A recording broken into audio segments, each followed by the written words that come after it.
खरं बघायला गेलं तर आपण बघता गेले 3-4 वर्ष झालं निसर्गाचा असमतोलपणा आणि त्या दृष्टिकोनातून कोल्हापूर शहर असेल किंवा महाराष्ट्रामध्ये सगळीकडे जो पाऊस आहे हा बेसिक बघायला गेलं तर 14 मे पासून तर 15 ऑक्टोबरपर्यंत जवळजवळ हा पाऊस झाला.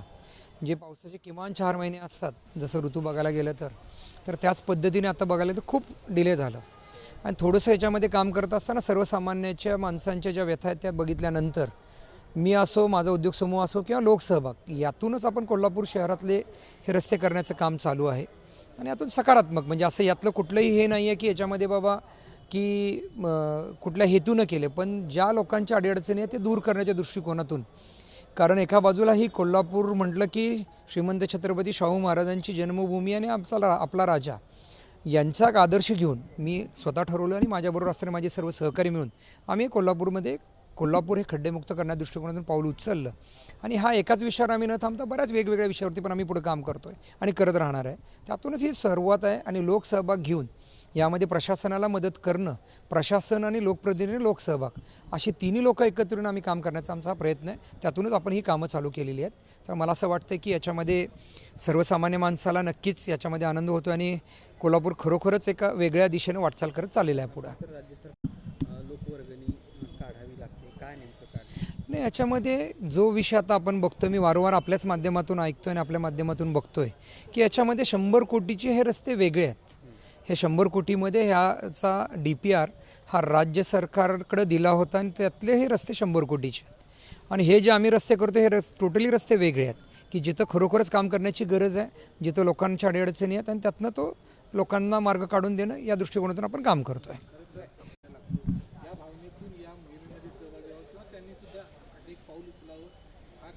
लोकसहभागासाठी काय आव्हान तुम्ही? नाही, याच्यामध्ये असे बरेच असंख्य हात आहेत. आपण बघायला गेला तर आपल्यावरती आलेलं पुराचं संकट असेल, कोविडमधलं संकट असेल, त्यामध्ये कोल्हापुरातील खूप लोकांनी म्हणजे असंख्य लोकांनी नाव न घेता मदत करणारी खूप लोक आहेत आणि त्यांनी मदत करत आलेले आहेत. खूप लोकांची सकारात्मक भूमिका आहे आणि आता आपण जी सुरुवात केली आहे याच्यामध्ये वेगवेगळ्या विषयामध्ये आहे. मग कोल्हापूरमध्ये येणारे भाविक आणि जे पर्यटक येतात यांच्यासाठी आपण काय करू शकतो, चौक सुशोभीकरण आहे, गार्डन्स आहेत, स्कूलमध्ये आहे, असे सगळेच विषय आहेत की ज्याच्यामध्ये आपण काय ना काहीतरी योगदान दिलं पाहिजे. कोल्हापूर एका बाजूने हे ग्रीन सिटी म्हणा किंवा ऑक्सिजन देणारं शहर म्हणून सुद्धा कसं करता येईल, अशा वेगवेगळ्या आहेत. ज्या पद्धतीनं कोल्हापूर ही एक खेळाची भूमी म्हणून सुद्धा ओळखलं जातं, या दृष्टिकोनातून खेळाच्या संदर्भातले सुद्धा वेगवेगळे विषय आहेत. ग्राउंडच्या माध्यमातून सुद्धा डेव्हलप करण्याच्या दृष्टिकोनातून आपण सगळे मिळून लोकांचा सहभाग वाढून आपण पुढे जाण्याच्या दृष्टिकोनातून काम करत आहोत. नाही, असं काही याच्यामध्ये अमाऊंट निश्चितपणे सांगता येणार नाही, पण जिथं जिथं काम करता येईल, जिथं जिथं काम करावं लागेल त्या ठिकाणी आम्ही सगळे माझे सहकारी असतील, माझ्याबरोबर असणारे माझे मित्र आहेत, जे असंख्य ज्यांचं नाव न घेता मदत करणारे लोक आहेत, या सगळ्यांना बरोबर घेऊन जिथं जिथं मदत लागेल त्या ठिकाणी आपण कोल्हापूरचं काहीतरी देणं आहे आणि कोल्हापूरसाठी काहीतरी करायला पाहिजे या दृष्टिकोनातून पावलं टाकणारी बरीच मंडळी या ठिकाणी मदत करत आहेत. नाही, आमचे नेते आदरणीय राज्याचे मुख्यमंत्री आदरणीय देवेंद्र फडणवीस साहेब यांच्या प्रेरणेनं, आदरणीय चंद्रकांत दादा यांच्या मार्गदर्शनानुसारच आणि जिल्ह्यातले प्रमुख आमचे जे मंडळी आहेत या सगळ्यांच्या नियोजनातून राज्य सरकार नवीन आता आम्ही जो DPR केलेला आपण सगळं परवा आपल्या माध्यमातूनच प्रसिद्ध झालेला आहे की कोल्हापूर शहरातल्या रस्त्यांसाठी असेल, आई महालक्ष्मी तीर्थक्षेत्र आराखडा असेल, हॉस्पिटल होतं आहे आणि त्याचबरोबर कोर्ट बिल्डिंगसुद्धा मोठ्या प्रमाणात होती आहे. त्यामुळे कोल्हापूर एक मोठ्या प्रमाणात डेव्हलप होतं आहे.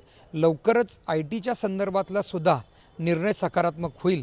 त्यामुळे रोजगार निर्मिती, आरोग्य, शिक्षण, तीर्थक्षेत्र या दृष्टिकोनातून आपण कोल्हापूरला पुढे नेण्याचा प्रयत्न जो आहे, पंचगंगा प्रदूषणमुक्त आणि कोल्हापूरमध्ये होणारा पूरबाधित क्षेत्राचा जो त्याच्यामधील नियोजन या संदर्भात लाडके मुख्यमंत्री महोदय आदरणीय देवेंद्र फडणवीस साहेब आणि दोन्ही मुख्यमंत्री महोदय नेते मंडळी आम्ही कोल्हापूरसाठी सकारात्मक आहोत.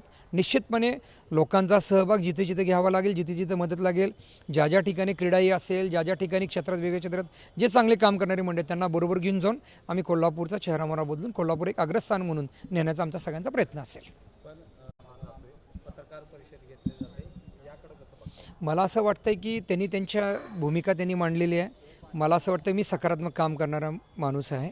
त्यांनी आणि काय त्यांच्या सूचना असतील तर नक्कीपणे स्वीकारू आणि कोल्हापूरसाठी जे काय करता येईल ते करण्याची माझी मानसिकता आहे.